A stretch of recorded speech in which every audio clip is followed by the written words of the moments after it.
Hey extraordinary people, I'm Daniel and I love Disney, in case you couldn't tell. I love Disney movies and I love the Disney parks. When these two things come together though, it usually only tends to work in one direction. Disney parks attractions based on Disney movies are almost always great. Disney movies based on Disney parks attractions are almost always terrible. Films such as Tower of Terror, The Haunted Mansion, and the unintentionally horrifying The Country Bears, at best were never huge successes, and at worst were critical and commercial disasters. In my opinion, up to this point, Pirates of the Caribbean is the only good franchise based on a Disney parks attraction, and even the most recent films in that series haven't been good. So, when a film based on the classic Disney attraction The Jungle Cruise was announced, I really didn't think it would be any different than Disney's previous attempts to adapt a theme park attraction to the big screen. However, I am very happy to say that the $30 I shelled out on Disney Plus to watch this thing were actually well spent. Yes, I have purchased every Premier Access film they've released so far. I probably need a financial advisor.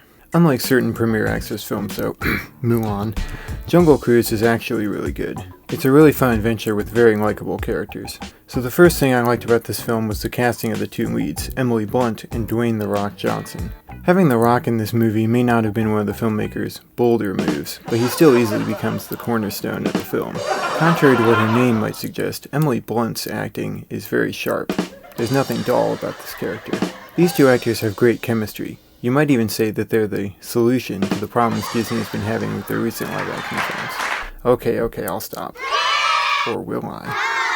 The writing and character development here is really good as well. There are several twists and turns in the story, and the writers do a good job of fleshing out the characters and giving you reason to care about them. You can also easily see the influence of Indiana Jones and Pirates of the Caribbean on Jungle Cruise. There's a German villain, played by Jesse Plemons, who chases our main characters in a U-boat, much like the Nazis in Raiders of the Lost Ark. There are also some undead conquistadors in the movie, who are eerily similar to the undead crew of the Black Pearl, or the half-human, half-sea creature hybrids of the Flying Dutchman from Pirates of the Caribbean. Despite these obvious inspirations though, the movie still manages to stand on its own in my opinion.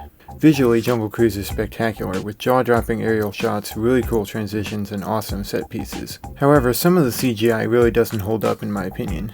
For instance, there's a jaguar at one point in the movie, and it doesn't really look convincing, especially the hair. I would have preferred if it had looked more for real. Yeah, you thought it was done, didn't you? The only other problem I really have with Jungle Cruise is its tone can be very inconsistent. Sometimes it's way too goofy and over the top, and then it immediately tries to be serious again.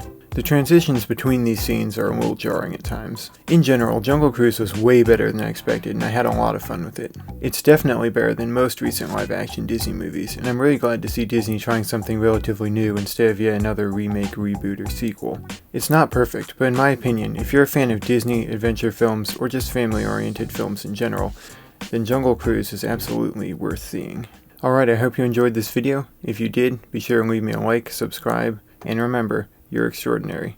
I love all of you so much. Bye. 'Cause you're extraordinary. Yes, you know it's true. Extraordinary.